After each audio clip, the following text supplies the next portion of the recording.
현실적인 일이냐면 이 땅에 소외된 여자도 하나님의 증언자가 될 수 있다. 하나님의 자녀가 될 수 있다고 보는 거예요. 그런 맥락으로 사마리아, 이 땅에 버려진 사마리아들, 유대인과 적대적인 대립관계에 있는 사마리아인들이 하나님의 증언자가 되고 있음을 요한복음 4장은 설명하고 있는 거예요. 예배의 대상을 유대인들은 자기들한테만 해당됐다고 믿었잖아요. 근데 예배의 대상이 사마리아인들에 속해 있다는 것, 그 다음에 예배의 자녀들, 하나님의 자녀들이 사마리아인이 될 수 있다라고 구원받는 백성의 개념을 기존의 유대인의 개념에서 완전히 확대시켜버린 거죠. 이 예수님이 사마리아에 가서 수가성을 만난 사건, 특별히 여자를 만났던 사건은 그냥 신령과 진정으로 예배를 드린다 그 차원을 뛰어넘어서 사상과 신앙 체계가 다르고 전혀 그곳은 예수를 믿어서는 안 되는 대적관계에 있는 그 사람들조차도 하나님의 백성으로 삼으시려는 예수 그리스도의 마음이 있었고 그를 예배 대상자로 세우시고 참된 예배의 첫 번째 개념을 가진 예배자로 예수님은 세우신 거죠. 그런데 이제 39절에 보면 여자의 말이 내가 행한 모든 것을 그가 내게 말하였다 증언하였으므로 그 동네 중에 많은 사마리아인들이 예수를 믿어요. 아니 많은 사람들이 그러면 좋잖아요. 성경에서 또는 많은 동네 사람들이 사마리아를 강조를 해요. 사마리아인이 예수를 믿었대요. 이걸 꼭 사도 요한은 집어넣어요. 40절 사마리아인이잖아요. 꼭 사마리아인이라는 말을 꼭 집어내요. 사마리아라는 지역의 이름의 뜻이 뭐냐면 지키는 자예요. 지키는 자, 보존하는 자. 그러니까 그들은 모세 오경을 지켰잖아요. 자기네들이 혈통적 모세 오경을 지킨 이유가 유대인들이 믿는 것은 이방 민족들하고 막 포로가 되면서 써진 성경들이 많잖아요. 그러니까 야, 그 성경은 이방 민족들하고 섞어져서 너희들이 생활하다가 쓴 책이야. 오로지 하나님과 모세와 순수 이스라엘 민족들이 정복하면서 적었던 책, 그게 모세오경이야. 이게 순수한 거야. 다른 것은 잡것이야라고 이제 믿었던 거예요. 그러니까 신앙적인 순수성과 정통성을 지켰던 그 사마리아인들이에요. 그러니까 굉장히 자신들이 세웠던 율법과 말씀을 중요하게 지켰던 그 사람들에게 예수 그리스도의 등장은 완전히 새로운 가치관의 전환인 거죠. 왜냐하면 모세오경에 언급되지 않는, 물론 모세오경에 나타난 모세와 같은 선지자가 나타나서 너희를 구원한다고 했지만 모세와는 전혀 다른 어떤 사람, 리더십이 전혀 없어 보이는 사람.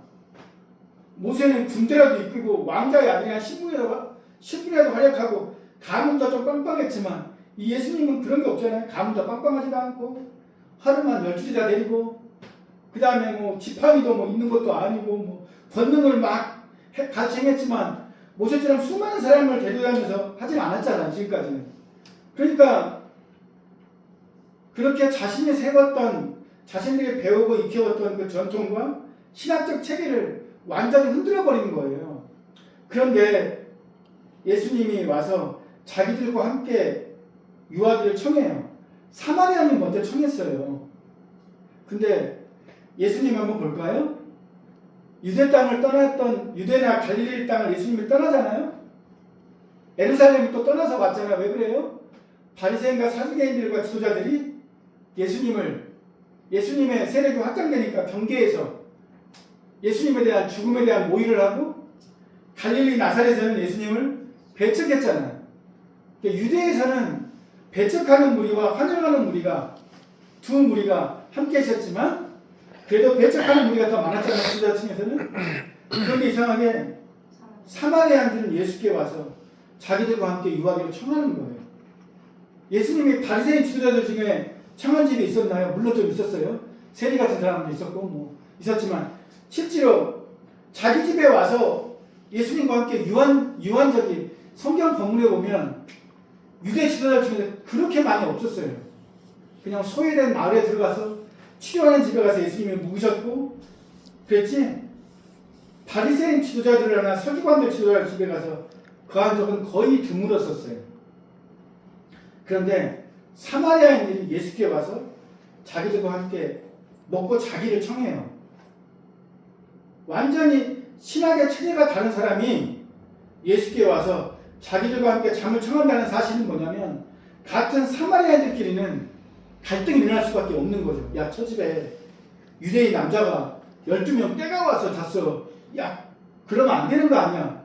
라고 충분히 공격받을 수 있는 상황이 된 거죠. 예수님 또한 어땠을까요? 사마리아 땅을 밟아도, 이방인의 땅을 밟아도 땅에 먼지를 털어버려야 될 정도로 이방의 땅을 밟는 거 싫어했잖아요.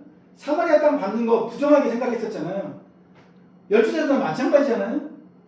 쌍방간에 서로 배척의 관계에 있는 사람들이 있는 관계에서 예수님과 함께 유하기를 청했다는 것은, 사마리아인들이 그렇게 사회적 편견과 전통을 깨뜨리고 그래도 생명의 말씀이신 예수님 앞에 간절함으로 유하기를 청하는 거예요.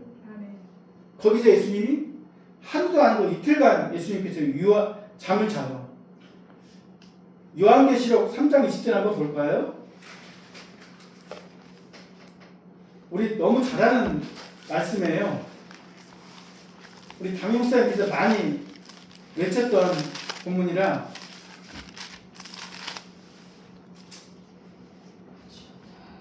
한번 읽어볼 거예요. 시작. 볼지어다 내가 문 밖에 서서 서느니 누구든지 내 음성을 듣고 문을 열면 내가 그에게로 들어가 그로 더불어 먹고 그는 나로 더불어 먹으리라. 예수님은 그 사마리아 집에 가서 함께 생활하면서 먹었어요. 그리고 유대법에 의하면 부정한 사람이 거하는데 물건에 만져도 안 되잖아요. 그들이 먹는 숟가락과 젓가락, 식기를 다 함께 먹었어요. 완전히 이틀 만에 예수님이 깊이 생활을 하신 거예요. 그러니까 뭐예요? 41절에 예수의 말씀으로 말미암아 믿는 자가 더욱 많아요. 그러니까 처음에는 여자가 행한 증언을 가지고 예수님을 믿으려고 했어요. 그러나 결국에는 예수님과 함께 생활하면서 예수의 말씀으로 말미암아 믿는 자가 더욱 많아요. 우리 축복교회는 목사님의 말씀도 좋지만 예수의 말씀으로 말미암아 믿는 자가 더욱 많았으면 좋겠어요. 예수님의 말씀으로 말미암아 믿는 자가 더욱 많은 교회, 이게 강력한 힘이 되는 거예요. 목사님도 틀릴 수도 있어요. 왜냐하면 자기 생각이 다르고 자기 정치 생각이 다르고 요즘 같으면 자기 정치 생각이 다르고 자기 신앙의 색깔이 다르기 때문에 틀린 말 할 수 있고 자기 생각이 섞어질 수도 있어요. 그렇게 성도들을 자기의 방향으로 옮겨갈 수 있어요. 그러나 자신이 하나님의 말씀으로 다시 한번 점검을 받는다면, 하나님의 말씀이 하나님을 내 삶에 초청해서 이틀간 예수님 내 집에 묵어서 오늘 나에게 말씀을 주십시오. 예수님의 생명의 말씀을 나에게 주십시오. 라고 해서 예수님과 함께 먹고 자고 생활함으로 예수님이 무엇을 원하고 있는지를 깨달아 안다면 그것은 자기에게 주신 하나님의 말씀인 거잖아요. 이런 삶이 우리 축복교회에 계속 뿌리내었으면 좋겠어요. 초신자들은 사람의 증언을 보고 예수님을 믿어요. 그러나 기존의 신앙의 연수가 쌓인 사람들이 여전히 사람의 증언을 가지고 저기 믿는다? 이것은 문제인 거예요. 예수의 말씀으로, 성경으로, 예수님의 말씀으로 말미암아 믿는 자로 자신의 삶을 터닝포인트를 가져가야 돼요. 그러니까 스스로 혼자서 예수님을 내 삶에 초청하고 예수님을 내가 받아들이고 그분과 함께 먹고 자고 생활하면서 그분의 말씀으로 말미암아 생명을 얻고 참 믿음이 우리 축복교회 가운데 더욱더 많이 생겨났으면 좋겠어요. 근데 이 예수의 말씀으로 말미암을 때는 우리가 생각해야 될 거 있어요. 예수님의 구원관, 예수님 오실 천국, 이런 것들은 거의 변하지 않는 진리예요. 그러나 상황의 논리로 갔을 때, 특수한 상황의 세부 사항으로 갔을 때 우리가 선택할 것들이 너무 많아요. 이거 예수님의 말씀이 맞나 아닌가 생활적으로 봤을 때 구원관 이런 것은 천국관 이런 건 거의 다 동일하잖아요. 그러나 실생활이나 사회 현상을 봤을 때는 우리가 다른 관점으로 얘기할 수 있어요. 한 성경을 놓고 유대인과 사마리아인이 다른 것처럼 하나님을 놓고 사마리아인과 유대인이 바라보는 하나님 상이 다른 것처럼 우리가 다를 수 있어요. 그러나 성경에 가지는 보편적인 관들이 있잖아요. 하나님을 사랑하는 것, 이웃을 사랑하는 것. 이 두 가지 질문이 우리는 함께 던져져야 돼요. 아, 이것이 진짜 하나님을 사랑하고 이웃을 사랑하는 행동인가? 교회만을 위한 행동인가? 나만을 위한 행동인가? 이렇게 질문하면 스스로 많은 부분 해답을 너무너무 쉽게 찾을 수 있어요. 그러니까 제가 지금 얘기하고 싶은 건 뭐냐면 성경의 부분적인 쪽 말씀을 가지고 예수님의 말씀으로 들이대는 사람들이 너무 많아요. 그러나 성경은 큰 맥 있잖아요. 하나님 사랑하고 이웃 사랑하는 것이 하나님의 가장 큰 계명이라고 말씀했잖아요. 그 계명의 기준이 우리 생활의 기준으로 잘 잡을 때 갈등은 없어질 수 있는 거예요. 그러나 그 갈등보다도 누가 옳은가 다투는 것은 사마리아인과 유대인이 다투는 거야. 똑같은 형태인 거예요. 그래서 이제 42절에 그렇게 고백해요. 그 여자에게 말하되 이제 우리가 믿는 것은 내 말로 인함이 아니니 이는 우리가 친히 듣고 그가 참으로 세상의 구주인 줄 아니라는 거예요. 요한복음에서 구주라는 표현은 뭐냐면요. 구주 또는 주라는 표현은요. 황제에 따라만 썼던 칭호예요. 그 칭호를 사도 요한이 쓴 거예요. 진짜 예수님은 주다. 독자들이 봤을 때 로마 황제가 주가 아니라 예수 그리스도가 참으로 주다라고 표현하는 거예요. 자, 그 여자에게 대놓고 말하는 거예요. 예수님께 말하는 게 아니라 그 여자 당사자에게 말하는 거예요. 야, 우리가 믿는 것은 네 말 아니야. 나 진짜 예수님을 믿으니까 좋아. 라는 말을 들었을 때 이 여인의 반응이 어땠을까요? 자, A라는 담임 목사. 제가 믿는 것은 목사님 말씀이 아니라 하나님의 말씀을 듣고 보니까 너무 좋아서 예수님 믿게 됐어요. A라는 목사. 내가 지금 말씀 전했는데 연락이 늦어서 그러는데 야, 어떻게 나한테 그런 말을 대놓고 얘기하냐? 엄청 섭섭하네. 자, 괘씸하네. 자, 두 번째 목사. 야, 내가 하나님 앞에 제대로 잘 인도했구나. 성도들을 내 말이 아니라 하나님의 말씀으로 잘 인도했구나. 라고 기뻐할 거 아니에요? 그 여인의 마음이 후자였던 거예요. 우리가 믿는 것은 내 말로 인함이 아니리가 마치 여자의 말을 부인하는 것처럼 보이지만 실제로는 당신 때문에 내가 예수님을 알게 됐어. 그리고 이제 예수님을 친히 듣게 됐어. 요한복음은 특별히요. 보는 것보다 듣는 것을 강조한 성경책이에요. 왜냐하면 보지 않고 믿는 자가 복되다고 표현하잖아요. 그러니까 보지 않고 믿는 자라는 말은 예수님의 증언을 듣거나 사도들의 증언을 듣고 믿는 자를 얘기하는 거잖아요. 요한복음은 끊임없이 보는 것보다 듣는 것을 강조한 책이에요. 왜냐하면 요한복음 6장에 나오잖아요. 너희들이 나를 따른 것은 너희들이 표적을 보고 표현하잖아요.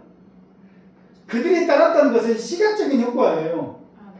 요한복음은 듣는 책이라고 얘기했던 게 뭐냐면 듣게 되면 더 사람이 생각하지 않나요? 그러니까 보는 것보다 듣는 거라면 더 인간의 논리는 더 철저하게 더 한번 생각하게 되고 그 말의 뜻을 잘 생각하게 돼요. 근데 보는 것은 많이 속일 수 있잖아요. 저는 이제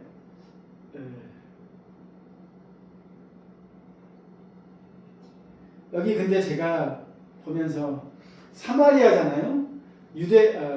갈릴리가 있고 유대 예루살렘이 있죠. 그 다음에 중간에 사마리아가 있었잖아요. 근데 북이스라엘과 남유다 할 때는 이 사마리아 경계선 쪽으로 이렇게 쪼개졌잖아요. 예루살렘 북쪽으로 이렇게 쪼개서 북이스라엘과 남유다로 나눠진 게 구약의 역사잖아요. 보면 이제 오늘 우물가가 어디냐면 수가라는 동네잖아요. 수가 저기 5절에 보면 그렇죠? 수가라는 동네는 사마리아 수도가 어디냐면 세겜이에요. 세겜. 오늘 아브라함이 제단을 쌓았던 세겜. 야곱이 요셉에게 준 우물이 있는 세겜. 그 세겜하고 수가는 아주 가까운 거리예요. 1km 이내, 수백 미터 이내 아주 가까운 거리예요. 세겜이 사마리아 수도예요. 사마리아 수도. 그리고 수가가 바로 1km 이내에 있는 동네예요. 근데 수가라는 이름의 뜻이 뭐냐면 거짓이라는 뜻이에요.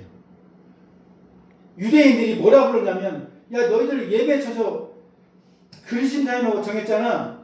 그거 가짜야. 거짓이야. 너 모세명을 믿었던 거 있잖아. 그거 아니야. 그거 너희들 가짜야. 그래서 그들이 수가라고 발음했던 원어의 뜻을 자기식으로 히브리어식으로 비슷한 말의 뜻인 거짓이라는 뜻을 받는 히브리어로 바꾼 다음에 거짓이라는 말로 표현하는 거예요. 수가라는 동네가. 그러니까 수가라는 이름의 뜻이 거짓이에요. 그럼 한번 다시 한번 이 본문을 한번 다시 한번 볼까요? 자, 사마리아 수도가 세겜이에요. 거기에 우물가가 있었어요. 근데 그 우물가는 야곱이 요셉에게 준 거예요. 아브라함이 첫 제단을 쌓은 곳이에요. 무슨 뜻일까요?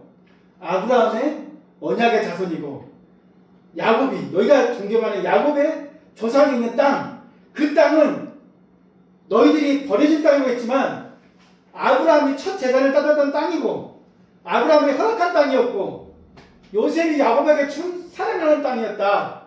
나도 그 땅을 사랑한다. 근데 너희는 왜 적대시냐고 유대인에게 예수님이 반문하시는 거예요. 유대인 독자들에게. 그리고 수가라는 거짓이잖아요.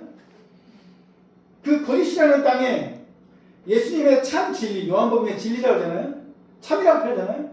진리이신 그분이, 참이신 그분이 거짓의 동네를 완전히 참으로, 복음으로 바꾸고 가는 거죠. 수가라는 동네 너무 이름 재밌잖아요. 거짓이라는 동네인데 수가 우리 영어로 보면 달다 설탕이잖아요. 단 하나님의 말씀. 이건 내가 그냥 언어 유희한 거예요. 아까 지금 수가처럼 그런 동네로 예수님이 오심으로 이렇게 변화된 거예요. 결국 수가에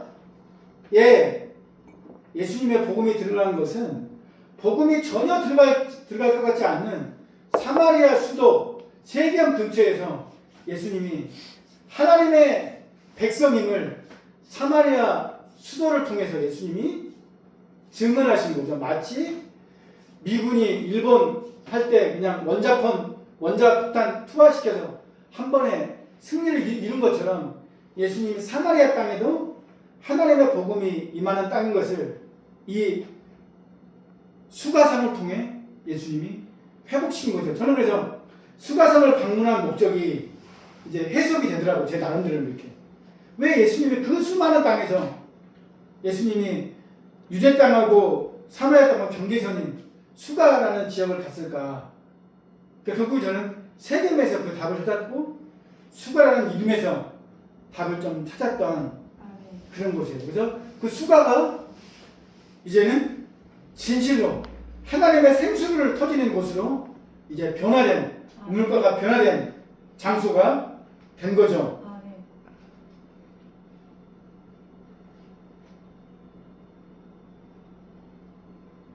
원래 이제 저기 제가 수가라는 말을 한번 제가 정리를 좀 해봤거든요.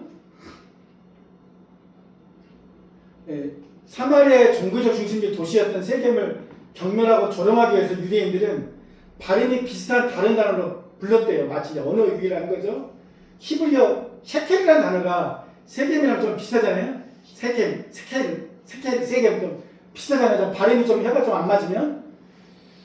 사마리아 성소를 그 셰켈의 뜻이 뭐냐면 거짓 우상인 거예요. 사마리아인들의 성소를 거짓된 우상 숭배의 장소로 깎아내리기 위해서 유대인들이 아주 멸시하면서 불렀던 관습이 수가로 응력이 된 거예요. 발음되는 표현으로. 그것을 성경 연구가들은 그렇게 표현하는 것들이 대부분의 올바른 해석이라고. 근데 그게 맞는 것 같아요. 그래서 이제 수가라는 거짓이라는 이름을 뜻은 세겜이라는 그 지역 가운데 예수님이 참 진리인 것을, 참 진리임을 나타내 보이시고 그것에 복음이 증거된 거죠. 저는 이제 요한복음 이제 그 4장 되게 길었잖아요. 그렇죠? 옛날에는 요한복음 4장 보면 4장 23절만 봤어요. 근데 요한복음 4장을 보면서 예수 그리스도의 마음들을 좀 알게 됐고 사마리아에게도 예수님의 복음을 증거했음을 깨닫게 됐던 것 같아요. 이제 마지막으로 이제 이 말씀 하나만 더 알고 마무리 짓까 봐요. 42절에 그 여자에게 말하되 이제 우리가 믿는 것은 내 말이 이남이 아니요 이는 우리가 친히 듣고 그가 참으로 세상에 부주를 암이라 고백하잖아요. 자, 그 본문을 한번 보면 37절 한번 볼 거예요. 37절. 그런즉 한 사람이 심고 다른 사람이 거둔다는 말이 옳더라. 무슨 말이에요? 여인은 심었고 예수님이 거둔 거예요. 그래서 여인과 예수님이 함께 기뻐하는 추수의 완성을 이 사도 요한은 복음은 기록하고 있는 거예요. 처음에 예수님은 사마리아 여인에게 말씀의 씨앗을 뿌렸고 그 씨앗을 다시 동네 사람한테 뿌렸고 그 뿌린 사람이 다시 와서 예수님께 와서 예수님이 그 씨앗을 거두었죠. 사마리아인과 사마리아 여자와 예수님은 뿌리는 자와 거두는 자의 함께 기쁨을 누리고 있다는 사실을 이 사도 요한은 밑에 깔고 배경으로 우리에게 설명하고 있죠. 저희들은 우리 축복교회는 사마리아인이 예수께 와서 자기들과 함께 유하기를 청하니 거기서 이틀을 유한 결과로 예수의 말씀을 참 깨달은 것처럼 우리 축복교회는 예수님이 우리 집에 와서 주무시라고 청하고 거기서 예수님의 말씀을 들음으로 예수의 말씀으로 믿는 자가 늘어날 수 있도록 기도했으면 좋겠어요. 그리고 우리 청년들 영준이나 현우, 현민이 그 다음에 여호수아도 있고 그 다음에 저기 여호수아 없어요. 다니엘 보세요. 또 여호수아라 또 이름도 지을지도 몰라요. 현민이가 나오면 그 다음에 또 거기 배 타러 가는 친구 있잖아요. 그 친구도 이렇게 예수님이 저기 배를 타지만 영우도 예수님이 와서 함께 그 배 안에서 잘 수 있도록 우리가 기도했으면 좋겠어요. 함께 기도하겠습니다. 하나님 아버지 모든 인생들 아시고 보시고 함께 하시기를 원하시는 하나님 아버지께서 이제 하나님 아버지 그들의 마음을 하나님 아버지께서 하시고 그들의 문을 마음을 열을 때에 그 속에 들어가 함께 하시기 원하시는 예수님께서 이제 아버지 말씀을 듣고 그들 마음 가운데에 열리는 그 마음 속에 들어가셔서 예수님의 귀한 그 말씀을 통하여 하나님의 마음을 알게 하시고 이 땅에 하나님의 그 원하심이 무엇인가를 깨달아 하나님 아버지 이 땅에 사는 이 땅에서의 삶의 목적을 두는 것이 아니라 천국 백성의 귀한 목적이 하나님께 우리를 향하신 뜻임을 깨달아 알아 하나님 아버지 이 땅에서 천국 백성으로서의 삶을 준비할 수 있는 귀한 아버지 회개를 통하여 아버지 하나님 우리 속에서 아직까지도 남아있는 죄성을 뽑아 이제 아버지 하나님 여호와의 땅으로부터 하나님 어떤 좋은 것들을 하나님 아버지 이제 물리쳐 아버지 하나님 다 변화되어 온전히 하나님 아버지께서 쓰시기에 합당한 자로 하나님 아버지 열매를 맺어가는 귀한 인생 될 수 있도록 인도하여 주시옵소서. 하나님 배를 타고 함께 갈 때 예수님 그와 그 배 안에서 하나님 유하셔서 하나님의 말씀하시는 것을 말씀할 수 있도록 도와주십시오. 하나님 신앙의 어린아이 단계에서는 사람들의 말을 믿고 듣고 예수님의 말씀을 믿게 됩니다. 그러나 하나님 신앙의 경륜이 깊어질수록 시간이 흐를수록 하나님 예수님 직접 말씀하시고 그것들을 내가 깨닫기 원하는 것이 신앙의 성장의 과정입니다. 하나님, 우리 축복교회 성도들은 모두 다 예수님의 말씀을 직접 듣고 예수님과 함께 생활함으로 예수의 말씀으로 말미암아 믿음이 커질 수 있도록 도와주십시오. 특별히 우리 청년들에게 그런 예수의 말씀으로 말미암아 커지는 믿음이 커지시는 은혜가 있기를 소망합니다. 하나님, 특별히 현민 형제 우리 이제 결혼 준비하고 있습니다. 하나님, 그 여자에게도 하나님 믿음의 씨앗들이 뿌려지고 믿음이 결실을 맺도록 주님이 도와주시길 소망합니다. 현민이가 그걸 잘 소개하고 잘 키울 수 있도록 주님이 그 영혼을 강하게 역사해 주시길 소망합니다. 감사를 드리며 존귀하신 예수 그리스도의 이름으로 기도드렸습니다. 아멘. 성령 드리시고 신앙 고백으로 예배를 폐하도록 하겠습니다.